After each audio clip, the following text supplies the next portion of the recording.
시간 우리 주님의 이름을 높여드립니다. 예수의 이름은 세상의 소망이요. 예수의 이름은 천국의 기쁨이세. 슬픈 마음 있는 사람 예수 이름 믿으며 영원토록 변함없는 기쁜 마음 얻으리. 예수의 이름은 세상의 소망이요. 예수의 이름은 천국의 기쁨이. 거룩하신 주의 이름 너의 방패 삼으라. 환난 시험 당할 때에 주께 기도드려라. 예수의 이름은 세상의 소망이요. 예수의 이름은 천국의 기쁨이. 존귀하신 주의 이름, 존귀하신 주의 이름 우리 기쁨 내도다. 주의 품에 안길 때에 기뻐 찬송 부르리. 예수의 이름은 세상의 소망이요. 예수의 이름은 천국의 기쁨이. 갈 길 나간 후에 우리 갈 길 나간 후에 보좌 앞에 나 왕의 왕께 경배하려 멸류관을 드리리. 예수의 이름은 세상의 소망이요. 예수의 이름은 천국의 기쁨일세. 다 와서 찬양해. 사랑을 주신 주 찬양해. 사랑의 우리 주님 생명 주셨네. 소리쳐 찬양해.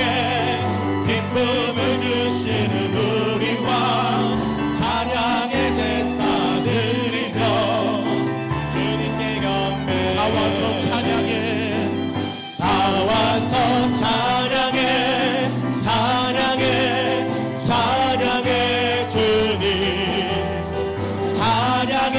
주님 우리 왕. 다 와서 찬양해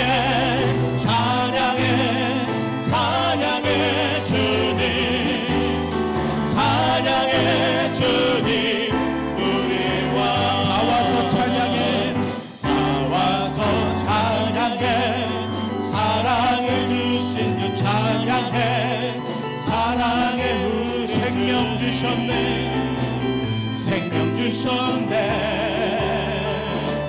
소리쳐 찬양해.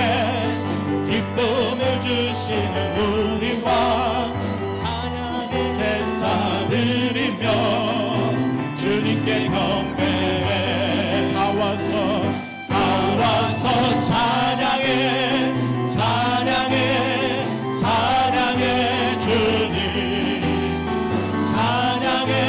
주님. 우리 왕. 다 와서 찬양해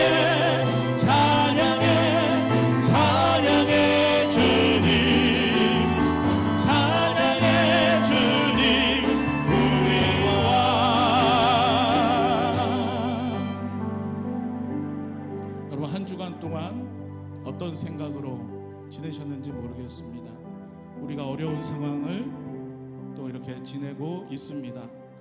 우리가 이 어려운 시간 중에도 꼭 잊지 말아야 할 것은 주님의 은혜입니다. 그 십자가의 능력입니다.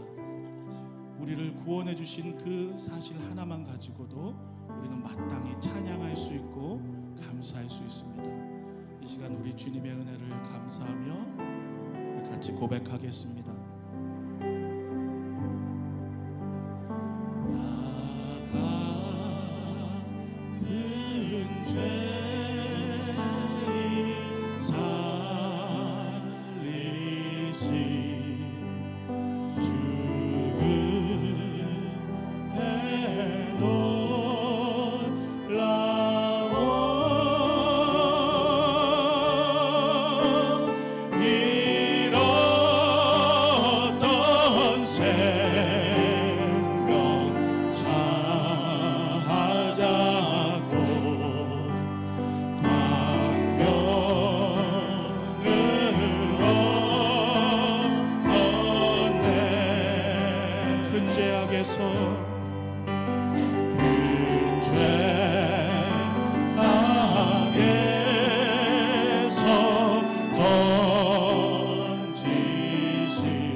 바울이 밀레도에서 사람을 에베소로 보내어 교회 장로들을 청하니 오매 그들에게 말하되 아시아에 들어온 첫날부터 지금까지 내가 항상 여러분 가운데서 어떻게 행하였는지를 여러분도 아는 바니 곧 모든 겸손과 눈물이며 유대인의 관계로 말미암아 당한 시험을 참고 주를 섬긴 것과 유익한 것은 무엇이든지 공중 앞에서나 각 집에서나 거리낌이 없이 여러분에게 전하여 가르치고 유대인과 헬라인들에게 하나님께 대한 회개와 우리 주 예수 그리스도께 대한 믿음을 증언한 것이라.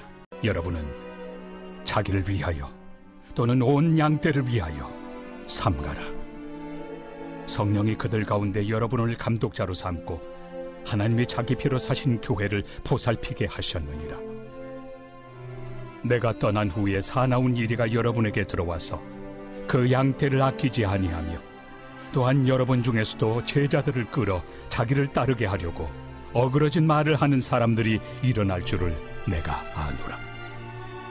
그러므로 여러분이 일깨어 내가 3년이나 밤낮 쉬지 않고 눈물로 각 사람을 훈계하던 것을 기억하라. 지금 내가 여러분을 주와 및 그 은혜 말씀에 부탁하노니 그 말씀이 여러분을 능히 든든히 세우사 거룩하게 하심을 입은 모든 자 가운데 기업이 있게 하시리라. 이 말을 하며 무릎을 꿇고 그 모든 사람들과 함께 기도하니 다 크게 울며 바울의 목을 안고 입을 맞추고 다시 그 얼굴을 보지 못하리라 한 말로 말미암아 더욱 근심하고 배에까지 그를 전송하니라.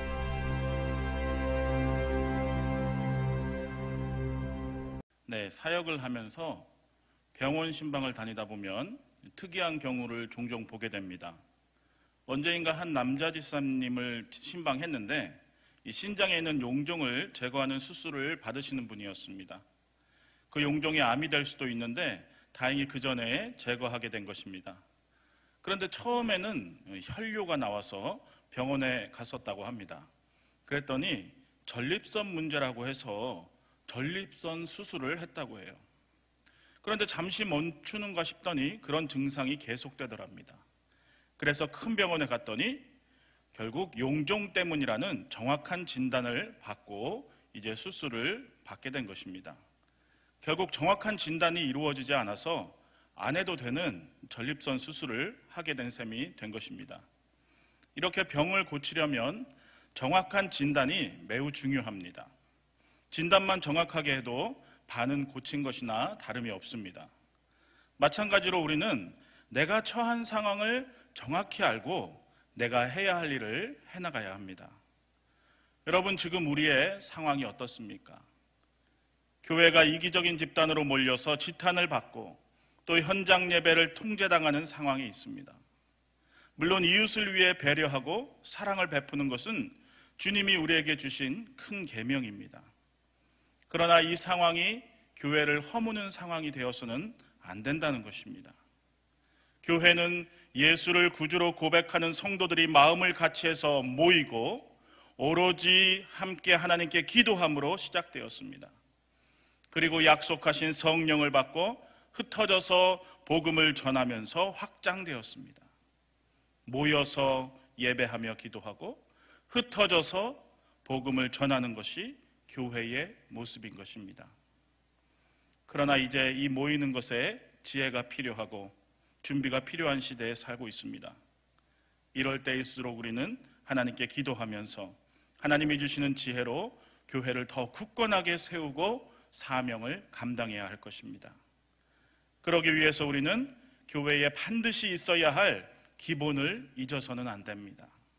오늘 말씀을 통해서 우리 교회에 반드시 있어야 할 이 기본에 대해서 되새겨 보도록 하겠습니다. 오늘 본문은 이 바울 사도가 3년간이나 열심히 사역했던 이 에베소 교회를 떠나기 전에 직분자들을 불러서 고별 설교를 하고 사랑하는 교인들과 이별하게 되는 내용을 담고 있습니다. 바울이 처음 에베소 교회와 인연을 맺은 것은 2차 전도 여행 때였습니다.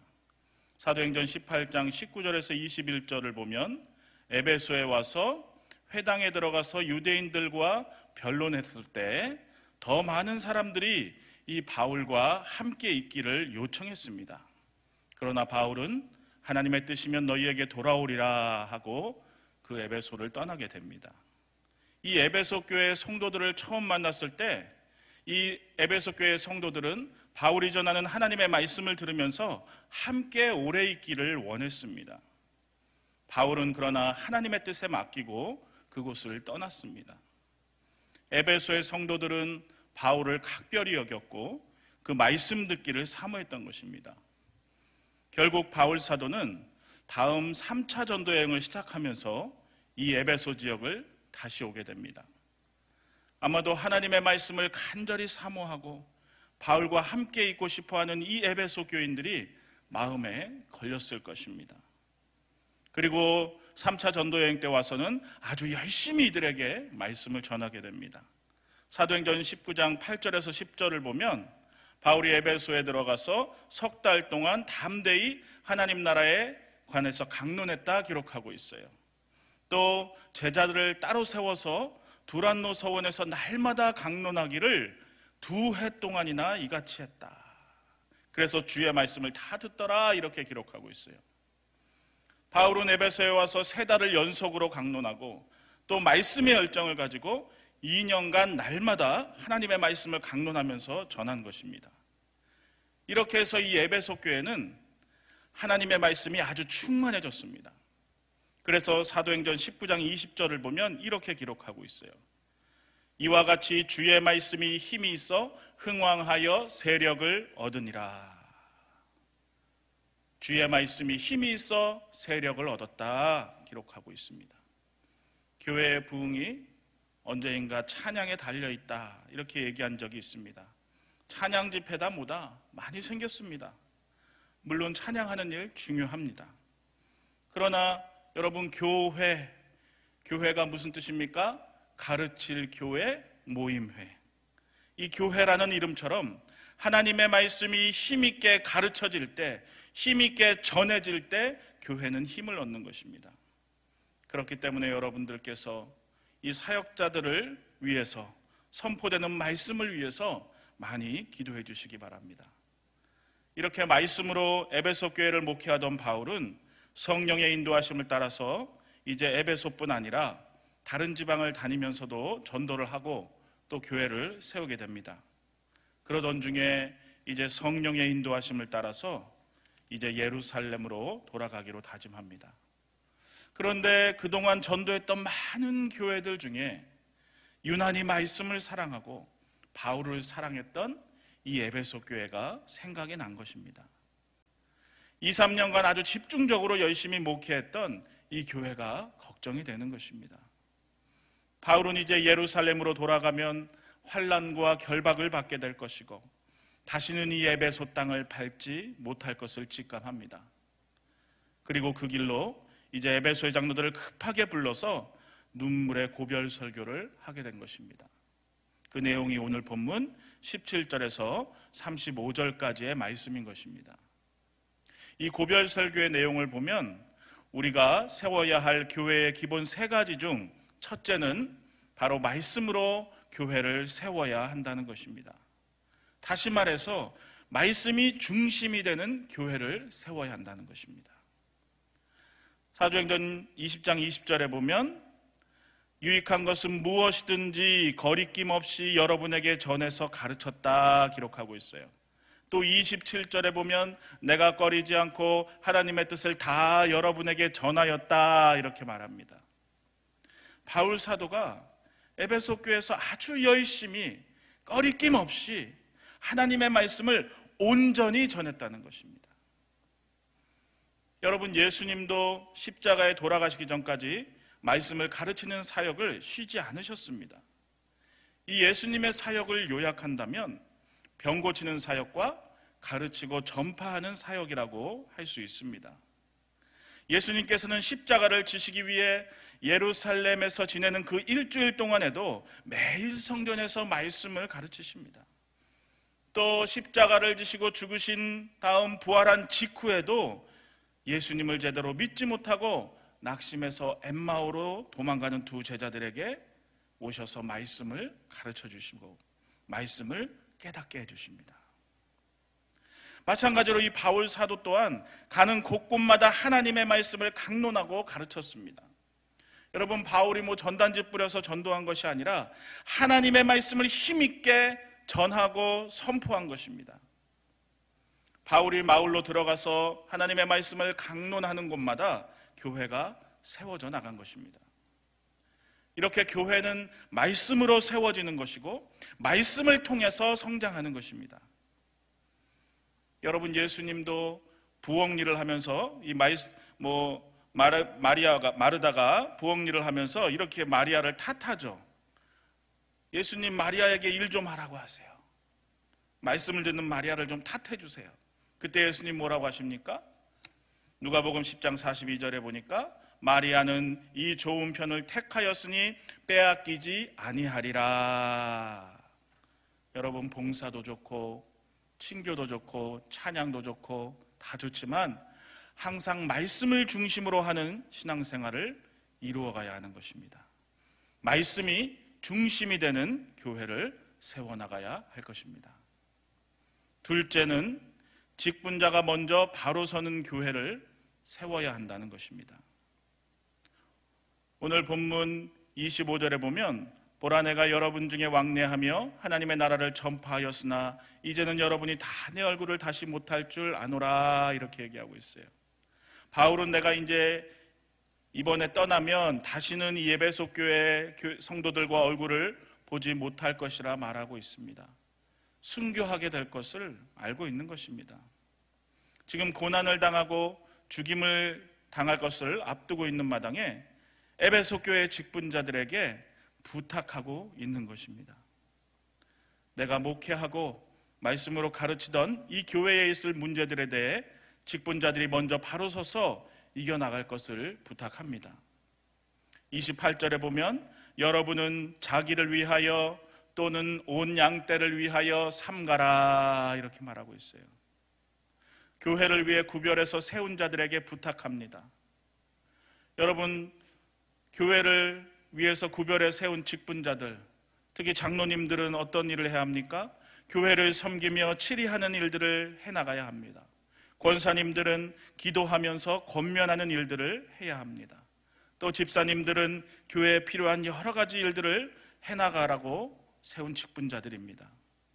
지금 나이가 들었으니까, 신앙 연수가 찼으니까 권사가 되고 집사가 되고 장로가 되는 것이 아니라 다른 성도를 살리고 화목하게 하는 일, 충성되게 교회를 세우는 일, 또 영성 있게 기도하면서 승리하는 일을 하라고 주신 직분이라는 것입니다. 이 교회의 직분을 맡은 자들에게 바울이 무엇이라고 하고 있습니까? 지금 내가 떠나게 되는데 당신들 자신과 교회를 위해서 삼가고 교회를 잘 살피고 돌보라고 한 것입니다. 내일에만 바쁘고 내일에만 신경 쓰고 하지 말고 교회의 일, 성도들의 일에 관심을 가지고 돌아보라는 것입니다. 특히 29절에 보면 교회의 이익을 쫓아서 이리처럼 틈만 엿보는 악한 자들이 있을 것이라 이렇게 얘기해요. 29절에 보니까 내가 떠난 후에 사나운 이리가 여러분에게 들어올 것이다. 여러분, 사단은 어떻게든 교회를 흔들고 성도를 흔들고 우는 사자같이 삼키려고 합니다. 사단은 교회에 자기의 유익을 구하면서 성도들을 흔드는 자들을 통해서 역사할 수 있는 것입니다. 이것을 놓고 직분자들이 경계하면서 기도하라고 지금 바울이 오늘 권면하고 있는 것입니다. 부탁하고 있는 것입니다. 또 30절에 보니까 자기를 따르게 하려고 어그러진 말을 하는 사람들이 일어날 것이다 또 이렇게 이야기하고 있어요. 지금 이 이리 같은 자들은 물론이고 어그러진 말을, 잘못된 말을 해서 교회를 혼란케 하는 일들이 있을 것이니까 또 이것을 경계하라 말하고 있습니다. 로마서 16장 17절 18절에 보면 교회에 대해서 이렇게 얘기하고 있어요. 성도 중에 분쟁을 일으키거나 거치게 하는 자들을 있으니까 살펴라. 그리고 그들과 멀리해라. 그들은 주 예수 그리스도를 섬기지 아니하고 자기들의 배를 섬기며 교활한 말과 아첨하는 말로 순진한 자들을 미혹하는 자들이다 이렇게 얘기해요. 여러분, 이렇게 교회 안에도 거짓된 말, 교활한 말, 아첨하는 말로 교회를 흔드는 일들이 있을 수 있다는 것입니다. 32절에 보면 바울 사도는 이것들을 위해서 직분자들이 먼저 말씀을 붙잡고 든든히 서라 부탁하는 것입니다. 우리 한번 같이 읽어보겠습니다. 지금 내가 여러분을 주와 및 그 은혜의 말씀에 부탁하노니 그 말씀이 여러분을 능히 든든히 세우사 거룩하게 하심을 입은 모든 자 가운데 기업이 있게 하시리라. 직분자들이 먼저 말씀으로 든든히 바로 서서 있으라는 것입니다. 말씀으로 바로 서서 경계하고 다른 지체들이 넘어지지 않도록 항상 살피고 세워주어야 한다는 것입니다. 35절에 보면 마지막으로 직분자들에게 부탁합니다. 범사에 내가 모본을 보여준 것과 같이 수고해서 약한 사람들을 도와주어라. 주는 자가 되어라.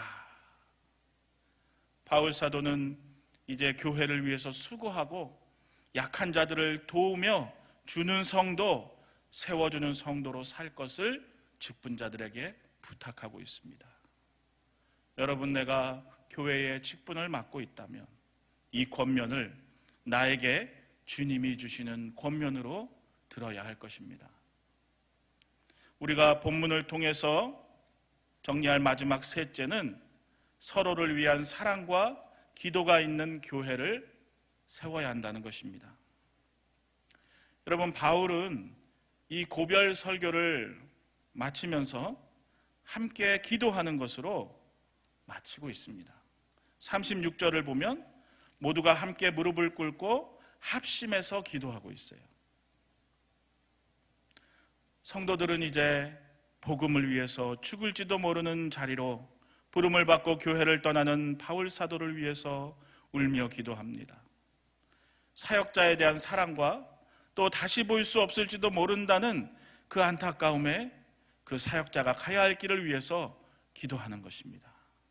목을 끌어안고 눈물을 흘리면서 그 사역자를 걱정해주고 또 다시 못 올 길을 가는 그 사역자를 사랑으로 전송하고 있습니다.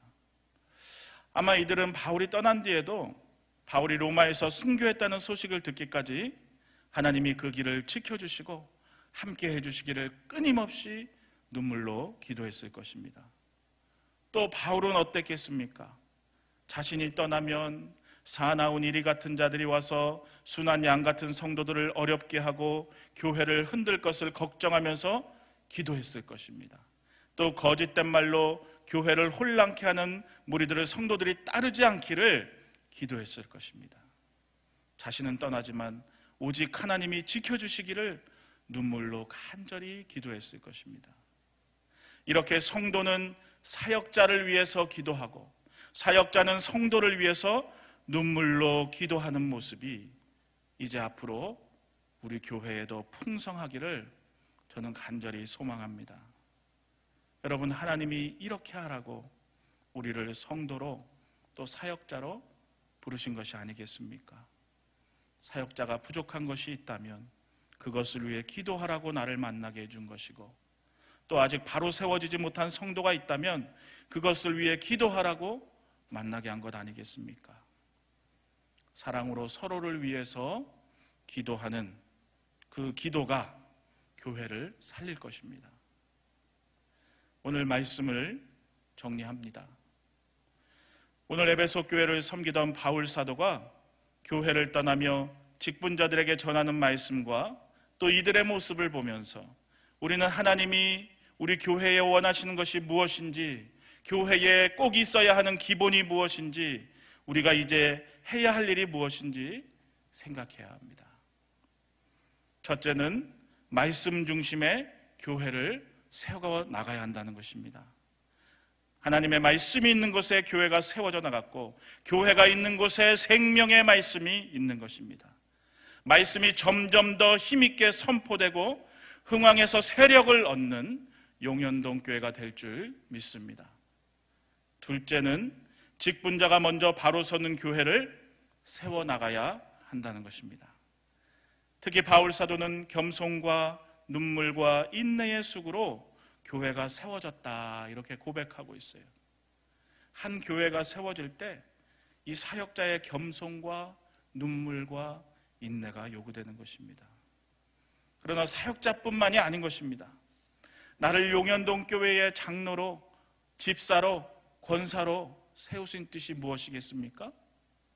말씀 위에 바로 서서 목회자와 함께 겸손과 눈물과 인내로 약한 사람들을 돕고 헌신하라는 것입니다. 이 수고가 교회를 어떤 환난에도 이기고 승리하는 교회로 세울 것입니다. 또 교회의 직분자들은 다른 성도들보다 먼저 바로 서서 교회가 거짓과 혼란에 빠지지 않도록 그 직분을 다해야 합니다.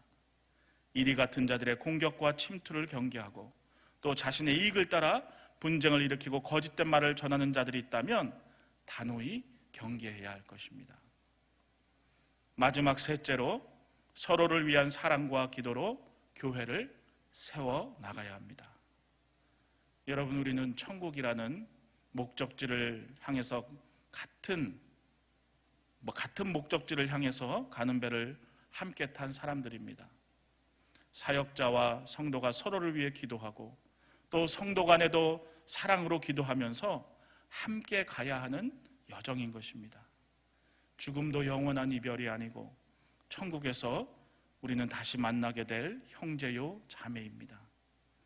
성도 간에 사랑으로 서로 기도하고 특히 사역자는 성도를 위해서, 성도는 사역자를 위해서 눈물의 기도를 드리면서 복음을 위해 하나님이 맡겨주신 일들을 감당해 나가기를 소망합니다. 하나님이 원하시는 이런 모습으로 우리 용현동 교회를 세워가는 저와 여러분 되시기를 축원합니다. 기도하겠습니다. 전능하신 하나님, 오늘 교회에게 주시는 말씀을 청정하게 하시옵소서. 말씀을 중심으로 흥황하는 교회, 또 직분자들이 먼저 바로 서는 교회, 서로를 위한 사랑과 기도로 가득 찬 교회 되게 하여 주시옵소서. 기도하면서 하나됨을 힘써 지키게 하시고 하나님의 마음을 시원케 해드리는 교회가 되게 하여 주시옵소서. 예수님 이름으로 기도합니다. 아멘.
Pray.